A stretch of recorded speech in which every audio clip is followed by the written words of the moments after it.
বাড়িতেও মেশিন দিয়ে ধান কাটা হয়ে গেল, তো খুব সহজে এবং সুলভে হয়ে গেল। তো তোমাদের কাদের বাড়িতে এই মেশিনে ধান কাটা হয়েছে অবশ্যই কমেন্ট করে বলো বন্ধুরা।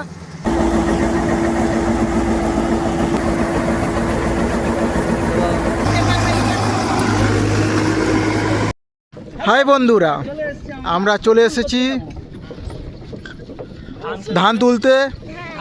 আমাদের অনুপল দা রিক্সা চালাচ্ছে, রিক্সা ভ্যানে।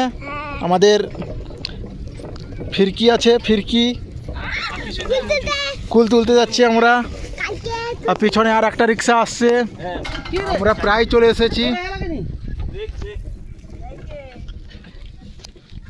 এই মুহূর্তে আমাদের নেমে পড়তে হবে।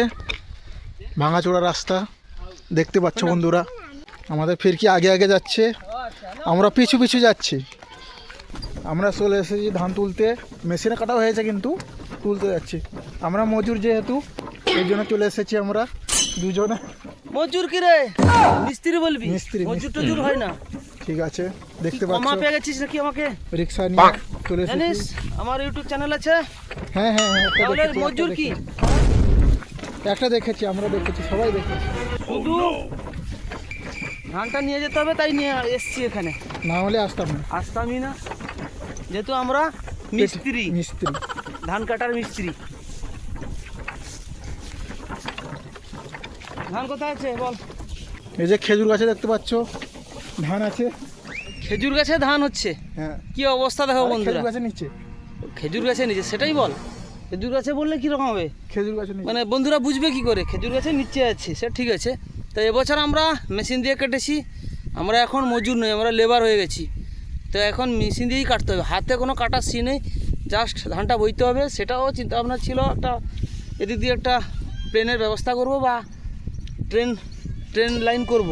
তো সম্ভব হয়নি, মানে কোনো অনুদান পাইনি, তো সেই আর কি। লোহা পাওয়া যায়নি, লোহা পাওয়া যায়নি। লোহা নাকি বর্তমান মার্কেটে শর্ট হয়ে গেছে, তা পারিনি। তো যার কারণে এই যে রিক্সা নিয়ে চলে এসেছি আমরা, আমি আর দেবাশিস।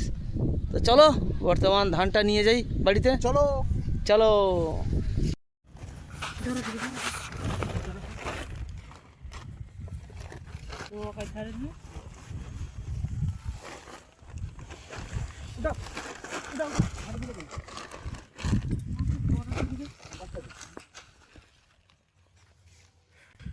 বন্ধুরা এ সাল লেবার, সামনে বলা যাবে না, জুতিয়ে লাল করে দিবে।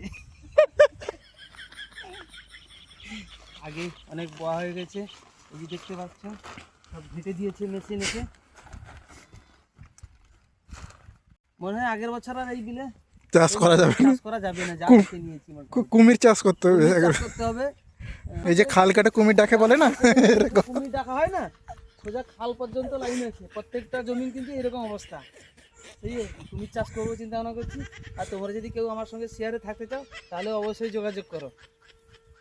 চলো বন্ধুরা, ভিডিওটা যদি খুব ভালো লেগে থাকে অবশ্যই একটা লাইক কমেন্ট করবে, আর ভালো না লাগলেও একটা শেয়ার করবে, ঠিক আছে? এবছরের মতো ধানের ঝামেলা থেকে মুক্ত আমরা। তো চলো, এই হচ্ছে আমাদের দৈনন্দিন জীবন। তো কেমন লাগলো আমাদের এই জীবনযাত্রা অবশ্যই একটু কমেন্ট করে বলবে। এবছর মেশিনে কাটা হয়ে গেছে, তো হাতে কাটতে হয়নি, ঝামেলাটা অনেকটা কমে গেছে, তাই তাড়াতাড়ি হয়ে গেল। অনেকের এখনও বাকি আছে, দেখো এগুলোতেও মেশিন ঢুকবে।